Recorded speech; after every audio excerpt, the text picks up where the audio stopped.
Hello there and welcome to the weekly roundup for the week ending Friday the 22nd of January. We hope that you're enjoying these weekly roundups, and please don't forget to subscribe to receive regular stock market content.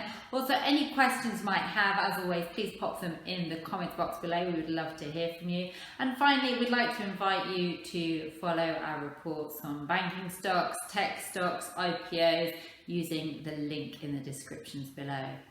So this week we've had several factors battling it out. On the one hand, we've got COVID cases which remain elevated. Lockdowns are tightening across Europe, and that's really weighing on sentiment. And on the other hand, we had the inauguration of President Joe Biden and attention turning to his stimulus plans, and that's boosting the market. So what we've seen is here in Europe, the stock markets have been very much under pressure. The FTSE is looking to end the week down around 1%.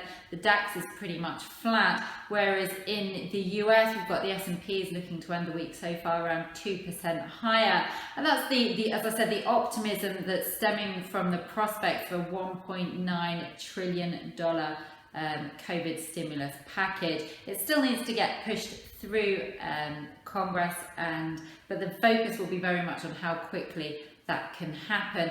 Meanwhile, here in Europe, the data that we've had, particularly today as far as PMIs are concerned, has been very disappointing for the UK. We've seen retail sales also come in worse than expected, but particularly the service sector PMI fell really short of expectations at just 38. It was expected to come in at 45, and let's not forget the level 50 separates expansion from contraction. So that's the preliminary reading for January, and that's the lockdown month that we're in at the moment. So that really doesn't bode well for growth in the first quarter so far. As far as commodities are concerned, we've seen oil has fallen across the week. It's down around 1%. And again, that's on the back of rising coronavirus cases, particularly in China.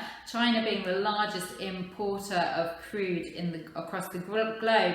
So as they've seen a few more cases of COVID rise, they've tightened lockdown restrictions. And that's sort of concerning investors as far as sort of fuel demand concerns, and which is dragging on the price of WTI. It does stay above that key $50 a barrel though. In the currency markets, the US dollar has been under pressure this week, and that again is owing to, we've got two things. We've got the stimulus trade, sort of the hope of that stimulus package from Joe Biden, and that's just boosting sentiment. It's also dragging on that safe haven flows into the US dollar. The US dollar is only down around 0.6% this week, so not a big fall at all.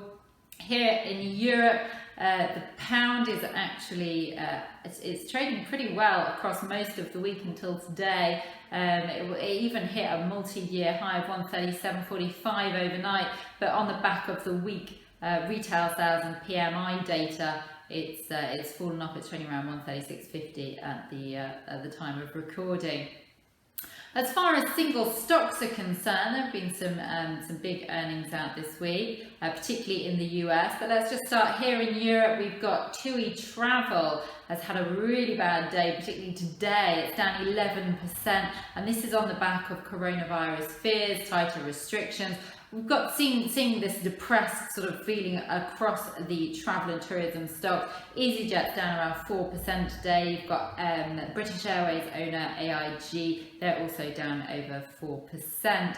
As far as earnings are concerned, Pets at Home have had another fantastic quarter, as it seems lockdown is sending us out in our droves to buy pets.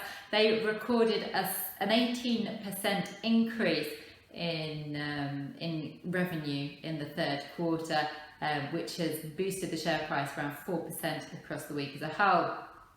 Standout performer this week though has been Netflix. They're up 16% across the week after they reported their Q4 earnings, which actually beat expectations on subscriber numbers quite considerably. Expectations were 6.5 new subscribers in the final quarter, and they actually pulled in 6.5 million.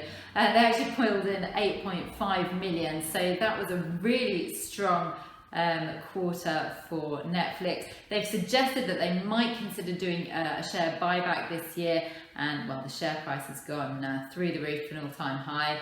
Goldman Sachs also reported this week. They had some stellar numbers. They smashed expectations. That was basically thanks to their trading arm. They've taken full advantage of the volatility on the markets, and their revenue from trading was particularly impressive. However, the stock is down 4% on the week, and that was after hitting an all-time high last week. So what we've been seeing here is quite a bit of profit taking.